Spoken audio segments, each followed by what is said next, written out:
stuff in Africa.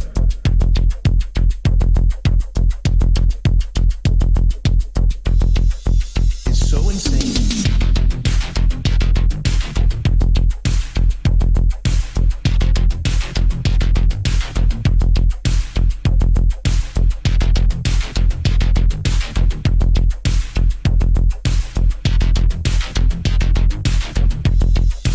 Is so insane.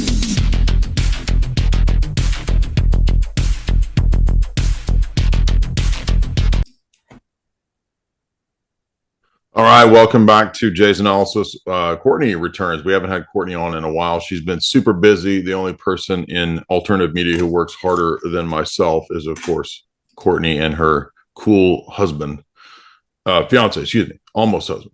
Courtenay, how are you? Doing well. Yeah. I'm excited. We're in crunch mode. You Few days work out. super hard. Now, before we get started, we have an event this weekend. Do you want to tell us about that? Yeah, so we have the Cognitive Liberty Conference, and it is going to be a 2-day event, and you will be speaking and part of our roundtable discussion. And the first day is going to be a focus primarily on education. So we'll kind of go through the history of, Charlotte Iserbyt likes to call it, the deliberate dumbing down of America, how we got to where we are, what is their end goal agenda, and hopefully talking about some solutions and how we can instill real cognitive liberty in the youth. And so that's day one. That's August 16th. That's Friday. And that one is only available online. And then we have day two, which you'll be a part of. And this is going to be a focus on political, psychological, dialectical warfare. And I'm sure your audience will be familiar with the podcast we did with Steve Coughlin, James Lindsay, and yourself. And this will be an expanded version. We're going to add Michael Fallon to the roster. And you'll all do presentation. We'll have a little break. So those who are going to be attending in person will have some music and some refreshments and libations for the break time, and then we'll have the roundtable discussion afterwards. So people can buy an online live stream ticket, or they can also buy still a in-person ticket, because I'm going to put this up tonight. That means that you've still got a couple days to get tickets. We do. Okay. We still have a couple of days, and we do still have in-person tickets available. If you are buying the online, we really encourage you to you will have access to them on demand. So for 2 months after the event. But if you want to watch it in real time, I encourage you to purchase it like now, because we have to give you a link, and you can buy one day. One day is 1776, just the spirit of that. And the 2-day tickets are kind of a no-brainer. That's really what everybody's been getting, because it's $25. So it's kind of a big discount for that.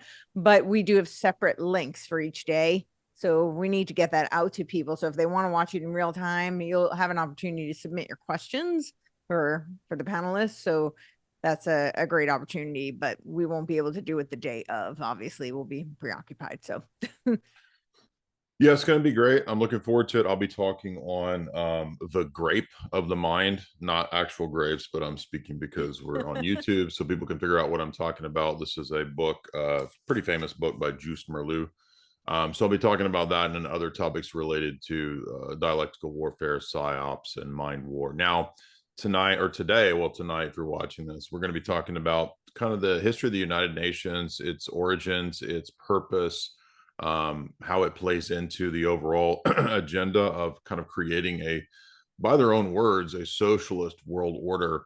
And I think a lot of people think of the United Nations as this peacekeeping, cool, we're going to make everybody kumbaya, happy living together kind of thing. But that's really not what it's there for, and especially not in terms of its origins.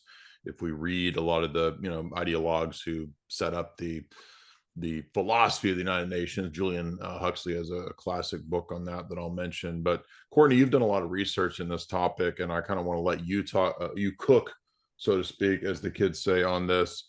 And I also want to talk about later on cosmo-erotic humanism, because you and Jamie were talking about this. I thought this was so ridiculous that I had to mention it to you. I'd never heard of this, so you guys went pretty deep on it. So let's talk about the United Nations first. What are your overall thoughts on this as an entity? And when people say something like, well, why do you have a problem with this? I mean, isn't it there to just kind of help us create peace in the world? Well, so firstly, I'll just say never expected, like with all the stuff that I do, I never expected to get so much pushback as I have bringing up this topic. It's really been and mostly talking about the theosophical roots of the UN. That's where people push back on me.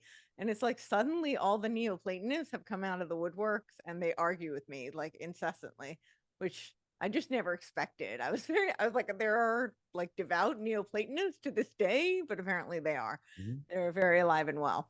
And they disagree with you on everything because you just don't understand the text well enough and you just don't understand all the nuances. And, Yeah, well, so you never that's understand it. It's a mystery religion. You basically, yeah, nobody ever understands it except the guys that are promoting it. exactly. Yeah. And I don't even think they've been initiated. They're just devotees. And so they intuit it and they have the gnosis and apparently I don't. So I get it all wrong. But to say that's been kind of interesting. But yeah, I keep saying I think some of the hope is that I think there are a lot of really good, decent people who have gone into work for the UN and its various tentacles, like the WHO, for instance, and they really genuinely went in with very good intentions of trying to help the world, help humanity, to achieve world peace, because we have to have war to have peace, is what they tell us. But they, they didn't realize that. They thought they were really going to be a part of, solving these really complex problems that are just inherent in the human experience. And I actually think one of the hopes is that there are so many people who have gone in and from the inside realize that it's been kind of a bait and switch. And I've talked to some of them actually. I'm like, you guys need to come out and be whistleblowers because you're our hope, to really expose what this is actually all about. And as you said, they say of their own words that this is about establishing a socialist world order. Or some of the trilaterals called it the internationalist economic world order, or some of them explicitly say we want world domination. Yeah. And I think the other big mistake that people make is because they're so they're really the mistake that I think the laymen make is thinking that these people are stupid and that Right. they're right. They're so strategic and it's really brilliant how strategic they are. And they create all these little, nodes on a web that seem like they're very specific and very, kind of like how the military industrial complex works. Like you're focused on this and they're very siloed in their lane, compartmentalized, exactly. And which is brilliant because then people think, oh, that's all they're doing, that's what they're working on, and they don't realize it's part of this bigger picture. And I think the thing that people are most surprised about is how religious it is.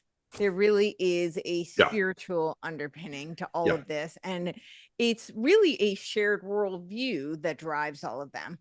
And I think that that's really important for people to understand because they don't see the world the way somebody who's coming from a biblical framework does, or somebody who certainly I would argue any of the Abrahamic faiths, although I think there's some overlap with Islam in their, it's one is conducive to the other, but even with them, it's not, congruent.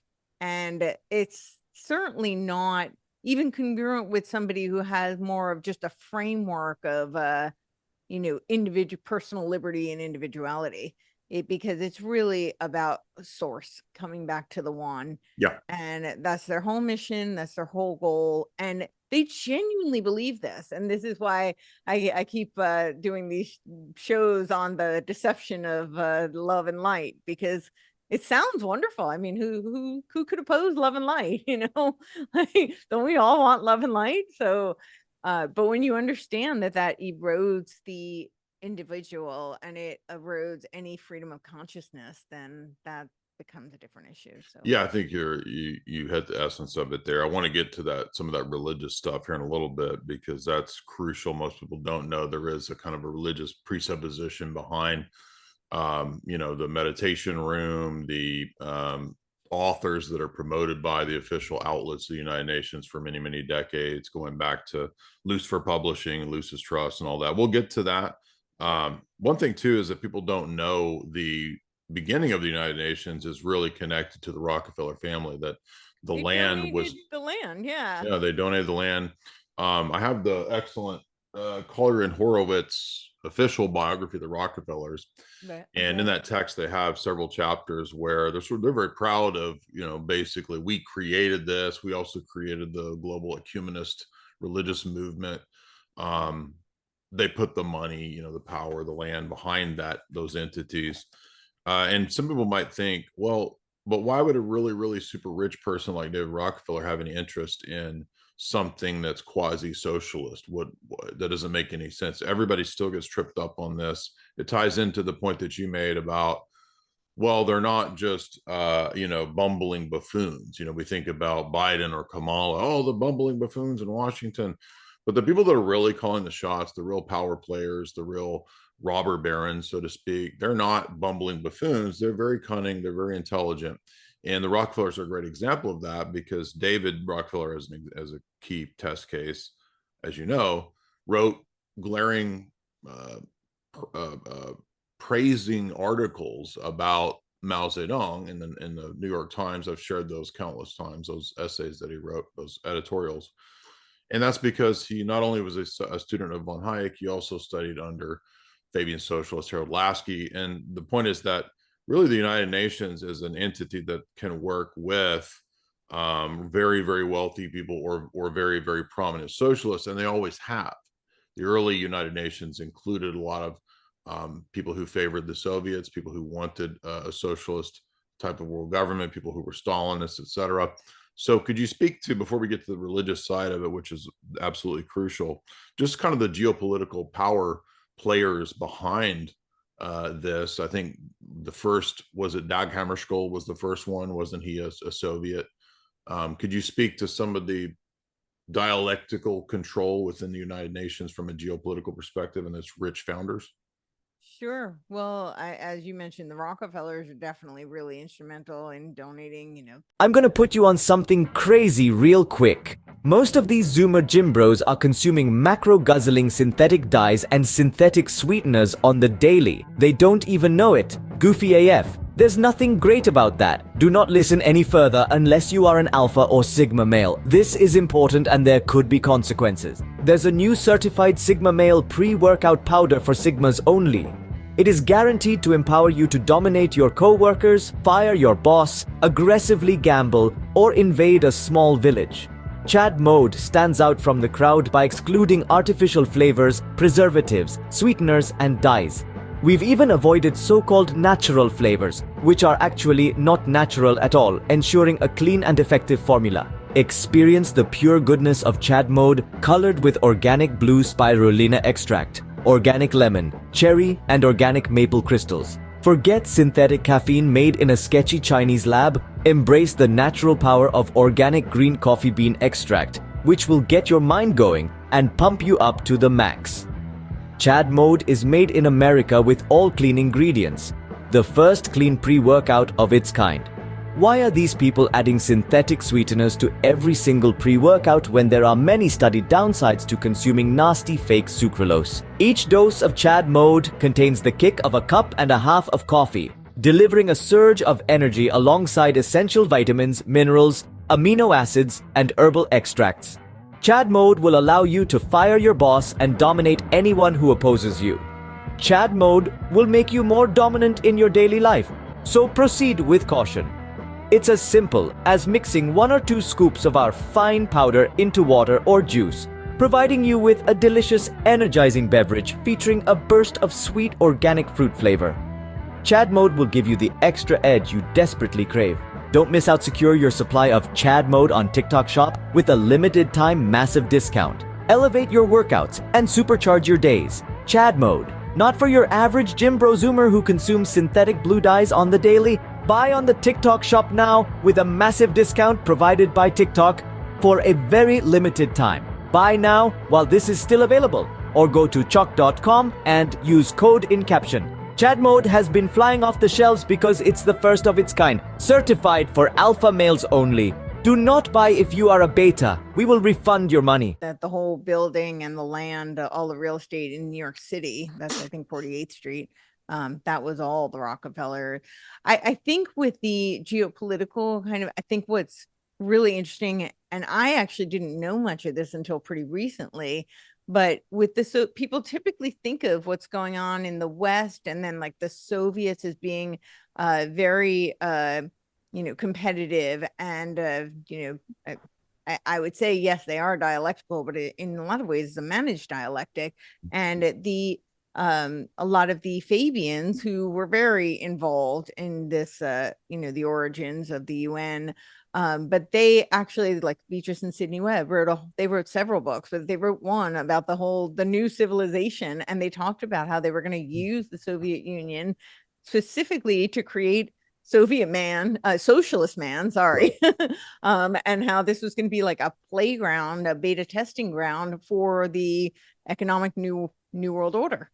And I think that is really important to consider when you think about what the UN is trying to do, because there are, as you mentioned, I know a lot of people get very confused, like how are these very wealthy people trying to advance socialist communist ends? Well, they're doing that because it's going to make them richer, and it's going to make them the ones who control everything. Yeah, perfect point. That, so it's not that they're against capitalism. They're against it for the masses because they want to control everybody else, and they want to be the ones who are profiting off of. I think a lot of people assume that people are necessarily committed to an ideology, right? So for example, if David Rockefeller is very wealthy, well, he must be a committed free market capitalist if he's wealthy. Because no capitalist would favor socialism. Well, a capitalist might favor socialism if it's advantageous, like you said, to consolidate the wealth of the masses and transfer that to himself or to his entities or to his shareholders or whatever. So ideologies can be tools, is the key thing here, and the person who's manipulating ideologies doesn't necessarily have to be wedded to them. And that's more of a pragmatic sort of power politics, I think, is the key point to understand here. There's a lot, like you said, that could be said about the power behind it. From a geopolitical perspective, let's kind of move into the religious side of it. I remember many years ago. I want to address something you said though about the ideology. I don't know if you're familiar, probably are, but the document, you can get it right off CIA.gov. It's a Mice to Rascals document. I suspect it came out of the War Office selection boards. They don't specifically say that, but it seems like that's they do say that it's from the OSS, and then they used it for the CIA. But I always point people to that, because that's the mice was the money, ideology, coercion, compliance, and then ego. And they talk about it specifically as being a tool to entice people. And, the ideology is one of those tools, but really people are often motivated by self-interest. So it's which one of these matters more to this person? Exactly. I see that all the time, where people think that people are really, people are ideologically wed, like with integrity, but that's typically not. Even people who are, they still have all these other situational pressures to consider. That's a great point. And also, people can be coerced into changing their positions too. People can also not even be consistent. They might contradict themselves. I'm not saying that that's going on with people like David Rockefeller. I'm just saying that to rebut the idea, which is kind of naive, to think that everybody's necessarily committed to some ideology, is just really not realistic. It's not. One example of this would be the guy who I'm pretty sure was some form of co-opted asset. He was the guy who was I forget his name off the top of my head, the German guy who was involved in the Baader Meinhof. He was formerly like a committed fascist.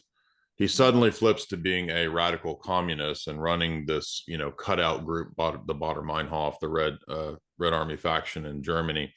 To me, that suggests that this person is being. Wait, he started out as what? What did you say? Pretty sure he was a fascist. He was a follower of Tiny Mustache Man, and he quickly flipped after some controversies to being the leader of the Red Army faction. So he goes straight up to hardcore Marxist socialist, the head of the RAF. Sometimes they do that, as a double agent. They do. No, I'm saying this guy's a Fed. Oh, this guy. Okay. Yeah. And I'm saying that he's an example of somebody who, in other words, people are not, there are many reasons why people would not necessarily be committed to an ideology. Right. And so he's the coercion example, probably in your mice Yeah. analogy there, Yeah. but or acronym. I didn't realize that Willy Munzenberg was part of like the German propaganda bureau also. Like he was the chief propagandist for the Comintern, and then he went into the German information. So with the research on Tavistock, they always talk about how the British War Propaganda Bureau was created because it was a reaction, which that's always the cover. They put the D in front of it, and then they get a black ops carte blanche budget, do as they wish. But they always say it's in the name of defense, and they were claiming they were doing it because the Germans had a propaganda bureau. And I didn't realize like you never see what that is, like, or there's very little information on it. So I started doing some digging, and it's called the German Information Bureau. And it turns out that Willy Munzenberg was actually very, very involved in it. But meanwhile, he was working with the Comintern, who were supposedly their adversaries. So yeah, that's a great example. A lot of examples of people, flipping or being double agents, like you said. I'm trying to remember the name of this guy who was the head of the Baader Meinhof. I think his name is maybe Ulrich. But he went from being, so there's two guys. There's Andreas Baader, and then there's Ulrich Meinhof. Okay. And Horst Mahler. I think Horst Mahler is the guy that I'm thinking of. He starts, So Horst Mahler was one of the key founders of the Red Army faction in Germany. This was radical Marxist. He was a far right. No, I had it backwards. He started as a Maoist, and he was running the Red Army faction, and then he suddenly flips between 2000 or so and becomes he becomes a hardcore Tiny Mustache Men follower. And so a lot of people have pointed out, and if you look at the history of the Baader Meinhof, I mean, they're obviously a kind of cutout. So there's a lot of these radical groups are this anyway. It's a I wasn't meaning to go off into that. Just pointing out that it's okay. I mean, I'm just pointing out that there's a lot of motivations that could cause people to, to change their ideologies, and so it's absurd to think that even a very powerful person, I'm not saying David Rockefeller was compromised, I'm saying that a very powerful, wealthy person can utilize an ideology for various means. That's all we're trying to I think demonstrate here. Sure. So let's give an example moving into the religious sphere of this. I remember listening many years ago to the lectures that were on YouTube by Manly P. Hall, and he goes through a long list of comparative religious texts. This is many lectures, and I went through most of them. And then the last lecture, he says, by the way, the point of all this is to get you to accept a world socialist government. So all of this astrological gibberish, it was his astrology lectures. It ends with a promotion for the United Nations. Yes. So to me, that suggests, I remember when I listened to that, I was like, well, maybe he has ulterior motives. I mean, maybe he believes in his esoteric stuff, maybe he doesn't. But at the end of the day, by his own admission, this whole lecture series was just a means to get you to think that the only solution for the world is a kind of centralized UN socialist order. And he's a key example of these types of people that the United Nations has promoted, like Blavatsky, Bailey, Besant. And so I'd like to get into some of that. Now, tell us a little bit about the United Nations religious philosophy, because like you said, many people don't know that they do have a religious presupposition. Yeah, well, I would say it's ultimately at the core, it's theosophical, which, for those who are not familiar, they do accept, like, they claim they accept every religion, that it's not actually a religion. It's just, like a perennial philosophy is what they say it is. So it's really just this kind of like Borg soup where they just mash everything together. However, of their own admission, they say it's fundamentally opposed to Christianity and traditional Judaism. They're very welcoming and accepting of more mystified types of Judaism, like Kabbalah, but non-traditional Judaism. Yeah, Blavatsky says that she found the most useful to be Tantric Buddhism, Neoplatonism, ancient Sanskrit ideas and terms that she sort of threw into the mix. It's kind of a hodgepodge. Yes. And then she talks about Hindu thought. And I'm getting this from her own book, by the way. I mean, I know Yeah. you know this, but for the sake of the people in the audience, so there is, she has a lot of overly, I mean, she's very verbose, but you can get this abridged secret doctrine if you don't, if you Yeah. want just the essence of Blavatsky. There's a little abridged secret doctrine that I've found useful over the years. And she, yeah, she's very clear, kind of upfront, that the idea was that she would kind of mix everything together to create her system, which is typically found in the books like Isis Unveiled and The Secret Doctrine. So I have an abridged version of Secret Doctrine. Do you recall any? I had a whole list, and I don't have that book with me. Do you recall any of the other influences that I might have left out other than There Neoplatonism? was a specific, and I can't remember the name of it, but there's like a very specific branch of yoga that she keeps referencing. And yeah, other than that, Is she no. into the sex magic yoga or just yoga in general? It was a very specific type of yoga. Okay. And I don't remember the name of it or why, but it was out of India. Well, one point you made earlier, which is something that Huxley talks about, because both of the Huxleys were involved in these circles. And this is the idea that Huxley writes about in his perennial philosophy book, is that everything needs to be merged into a blob. And so ultimately, it seems like Blavatsky's thing is also getting back to the one, to the source, to the monad. And many of the early sections of this book talk about like the monad and getting back to the monad. You can see her little circle in the dot there. That's the monad. That's the first principle. Yep. Do you want to tell us about what that is, and why do you think she found the monad and the one to be so useful? Sure. And I will also tell you that since you bring up Huxley, right? Thomas Henry Huxley was kind of like the bulldog for Darwin, and then he teaches H.G. Wells, and then he teaches the Huxley brothers. Yes. And I think this is very relevant for what we're seeing now, because this whole religion is predicated on their version of Darwinism. So they reject Darwinism. They claim that they are not Darwinian at all. And I find this really funny. I call them the neo-Darwinians because because it's kind of like saying like the neo-Marxists are not Marxists. Well, that really just means they cherry picked the parts of Marx that they liked, and then they're like, the rest doesn't work for me. And that's kind of what Blavatsky does too. I feel like if I were, someone who was a believer of some of these other religions, I would actually be kind of annoyed with her, because she bastardizes it. She takes the pieces of it that are advantageous and that advance her ultimate belief and goal and mission, but she does not, she doesn't maintain the integrity of what it is that they actually believe. But just to address that evolution part, because this is very important, and Blavatsky addresses this, but the new thought leaders have taken this to the nth degree.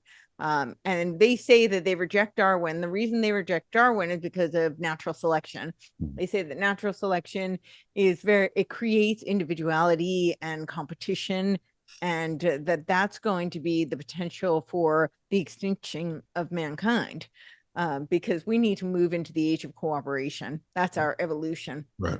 And so this goes back to this idea of the one, right? So it's all about cooperating. And so they actually, I think that Bruce Lifton does the best job of the way explaining kind of what they all believe. Of course, he uses a spiral, right? The Hegelian dialectic spiral, in order to convey what he's trying to get across. And I've decided, I think that this spiral, the Hegelian dialectical spiral, is essentially a Gnostic Jacob's ladder, because they're talking about, right there, the goal is to get to the end point. This is the omega point, which for Teilhard de Chardin, I can never pronounce his name. Teilhard de Chardin, but he talks about the noosphere, and then advancing the evolution of the noosphere is going to be this omega point where everything unites and merges into the one. So he's taking this idea, that Blavatsky also subscribes to. But Bruce Lipton talks about, and he shows this Hegelian dialectical spiral, and he says, well, we started out as, like the these bacterium, and then we evolve into the amoeba. And what makes the amoeba more intelligent is the membrane. And that's where, the membrane is where we collect information. So that's why it's so intelligent. And then, of course, we have humans, and humans are these complex multicellular organisms. And the reason we're so intelligent is because we have so much surface area of membrane.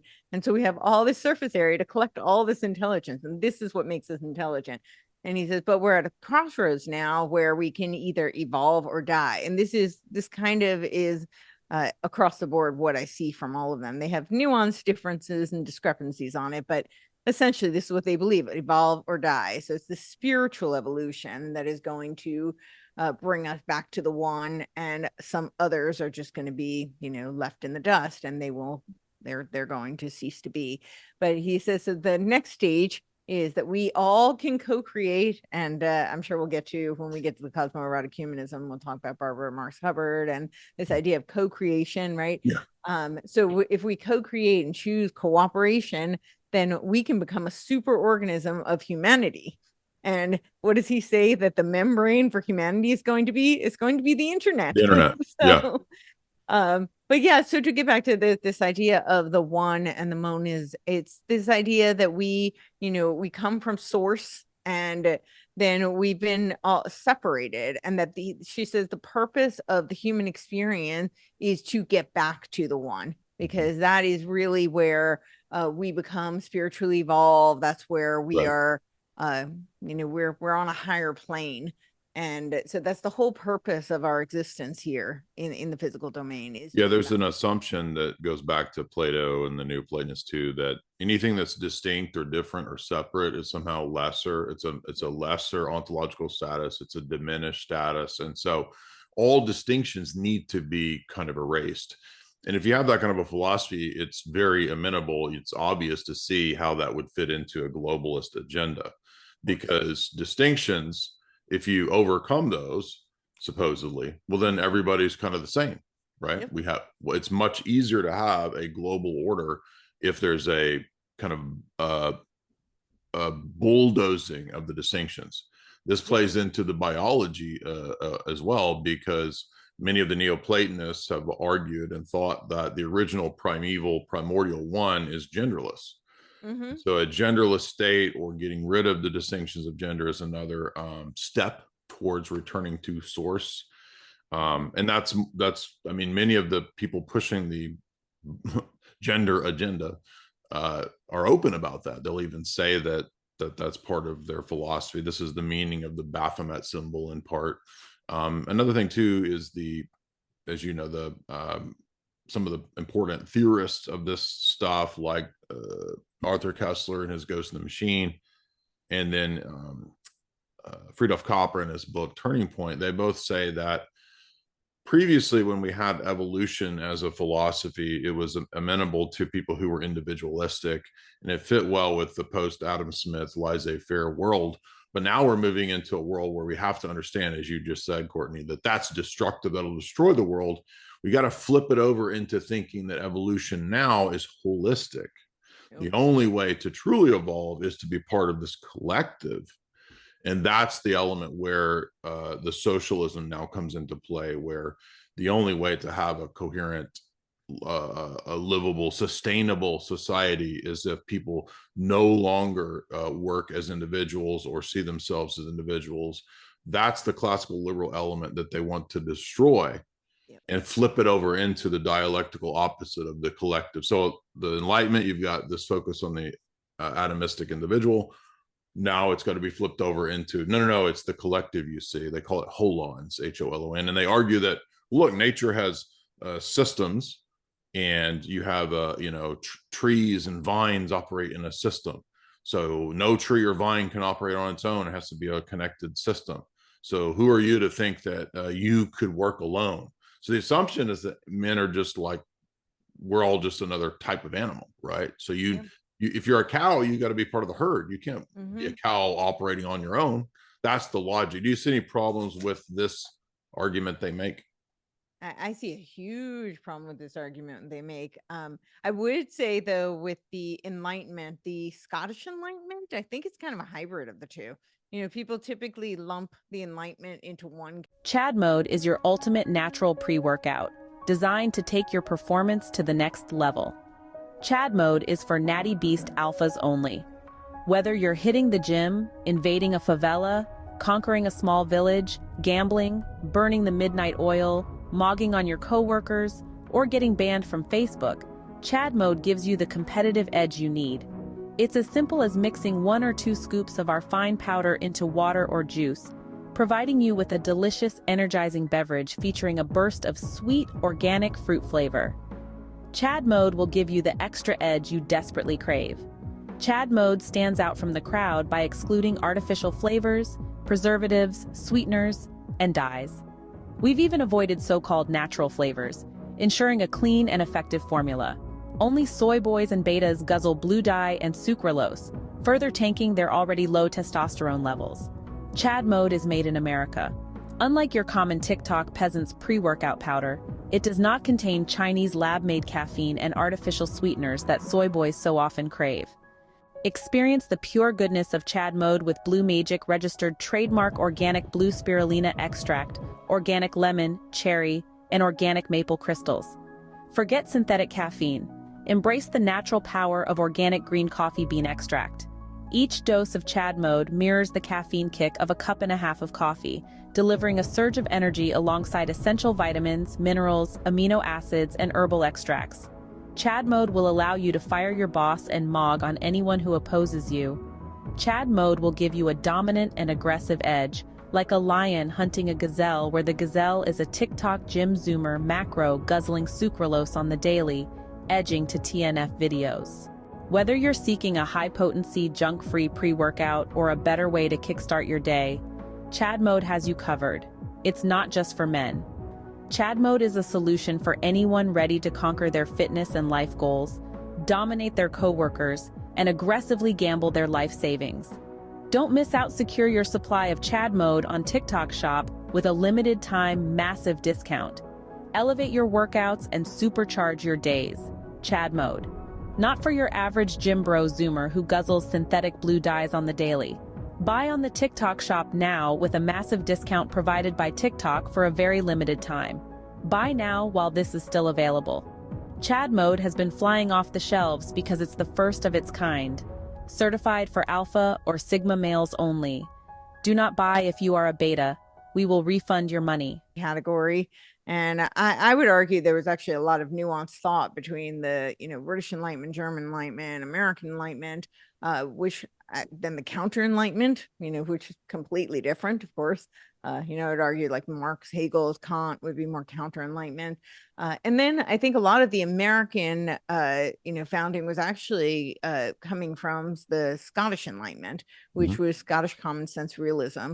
And the reason I say that I think it's a little bit different than this, just atomized individual concept is because they were really trying to conceptualize the notion of having a Christian metaphysics combined with the idea that you could know reality. And that's actually kind of in between what most of the others were saying. I would say the counter Enlightenment was more very mystical, that we really can't know reality. And so everything is based on faith. And then I would say some of the other Enlightenments were a little bit more empirically oriented. And it's somewhat different. So I would just say that in terms of the Enlightenment, but otherwise I definitely agree. And then I also wanted to address, I didn't realize that the Fabians actually came out of this like a Foundation for New Life organization. And they were essentially theosophists. And it was this, like religious kind of spiritual movement that's very reminiscent of the Illuminati, right? The order of the perfectibilists, and this idea that we can perfect man. And of course, they were just the people to tell us how man was going to be perfected. But then they realized that they needed to have a political entity in order to achieve their goals. And that was the splinter group that became the Fabian Society. But yeah, why do I have a problem with it? Is because it's this, if you don't have the individuality and you don't have if we're all just part of, as TRD Chardin says, part of this noosphere, or if we're all part of the AI world society, which is where they're trying to go, right? Ray Kurzweil says the singularity is nearer. And when does he say it's nearer? 2045, which is exactly when they predict the AI world society. This is the plan for 2045, the centennial of the UN. So if we're all lumped into this, then there's no freedom of conscience. And that, I think, is the crux of the problem. If there's no freedom of conscience, then nobody can argue against any of the plans, any of the agendas, any of the policies that are put forth. You can't argue anything because there's no differentiation between you and them. You're a cog in machine, just go well, I mean, if I would argue that there's got to be some kind of notion of man being made in the image of God, because that's what can guarantee a human individual dignity. Yeah, I agree. Because a lot of them, as you know, a lot of the later UN founders would be explicitly Malthusian, and so the way that when Julian Huxley writes his philosophy of UNESCO, he just rewords all of the previous eugenics and puts it into things like genetics and biometrics and all that. Yep. And he says that, well, we're just going to have to do this for the sake of the planet. So what was previously, National Socialism or Malthusianism in various forms now becomes a progressive humanitarian sustainability, care for the planet version of Malthusianism and population control. And the reason that they're able to do that is that man is just another type of animal. He's just another piece of the biosphere. He's really no different than cattle. He's just a little more complex, perhaps. And so he's just another type of animal. And that means that just as animals, in Tennessee, that we have to keep the deer population down, right? Because they can overpopulate. Same way with, well, you got to keep the human population down because man's just another type of animal. So you need some type of metaphysical argumentation or basis to argue that there's something unique about man that makes him different than cattle or monkeys or something like that. And that's where it's really, like you talked about metaphysics, really inescapable, because post-enlightenment, whatever flavor of enlightenment, the move was to really question medieval metaphysics.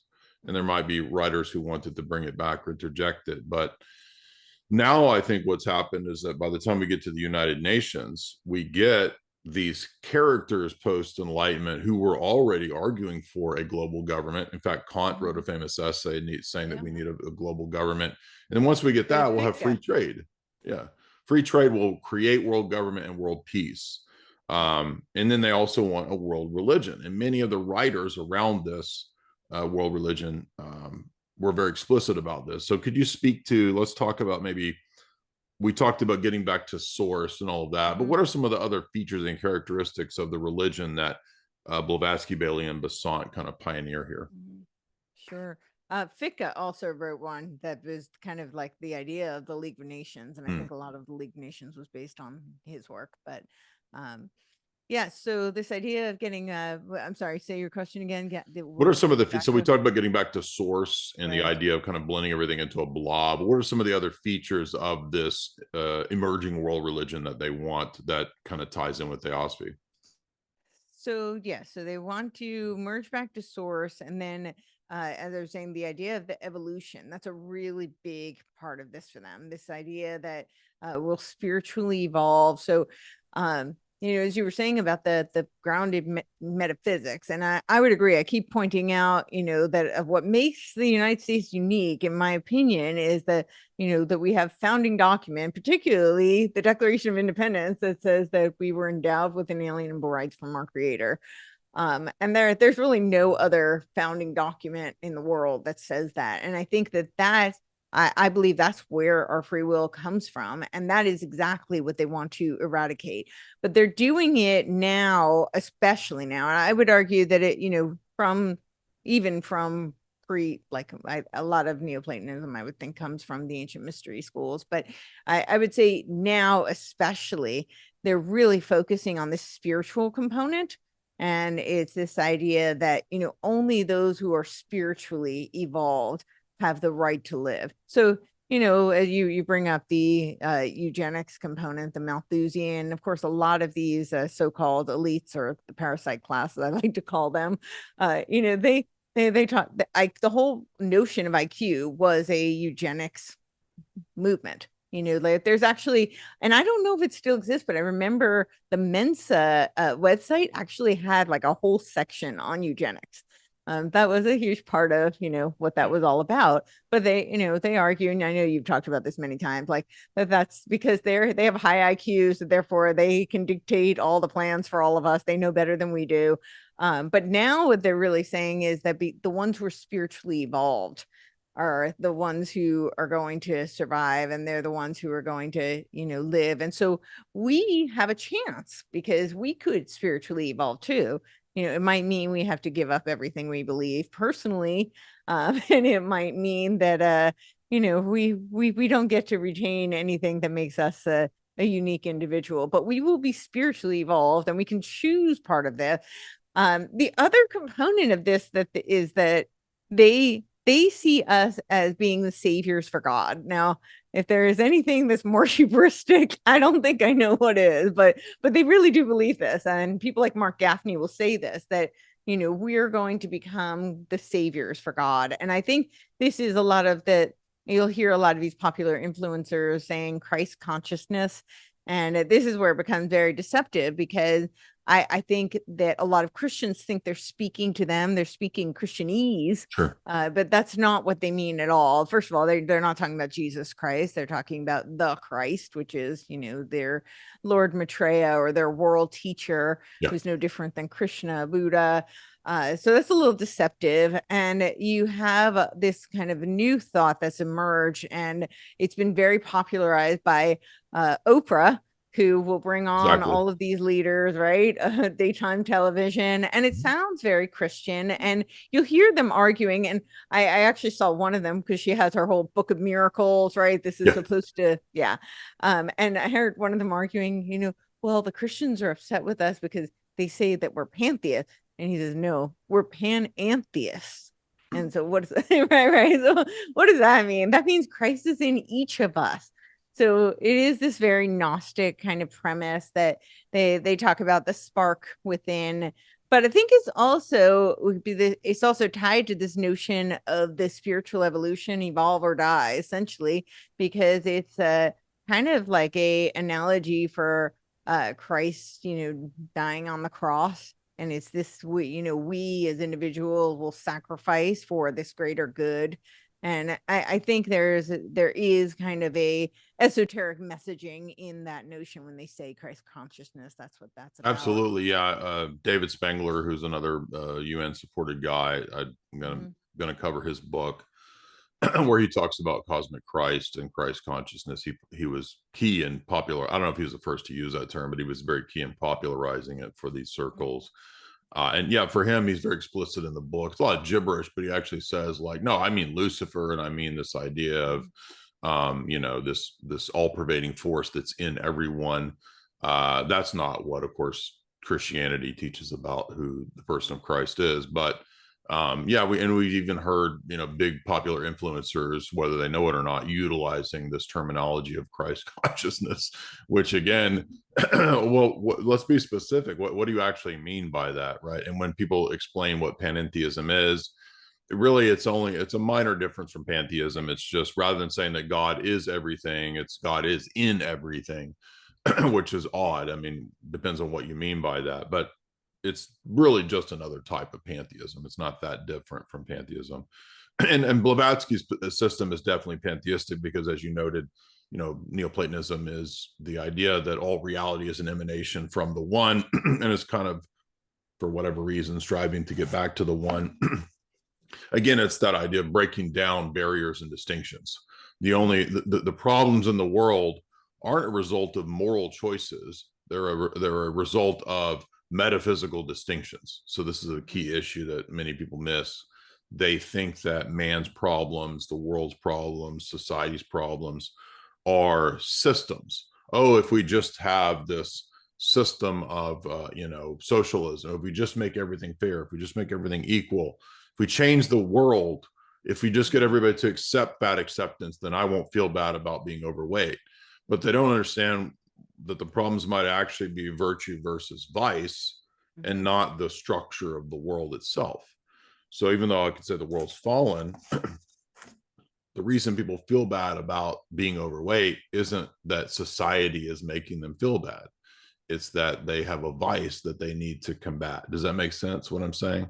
So they'll transfer the problems to something out there, right? I'm struggling because I'm poor, and economic inequalities are that's the root of everybody's problems. And if we just had Marxism and everybody had a UBI, we would all be happy and fair, right? But the problems in life are not reducible to something external. Problems are typically things that are internal to us. That's classical virtue ethics. You would read that in somebody like Aristotle, choosing virtue versus vice. Does that make sense? What do you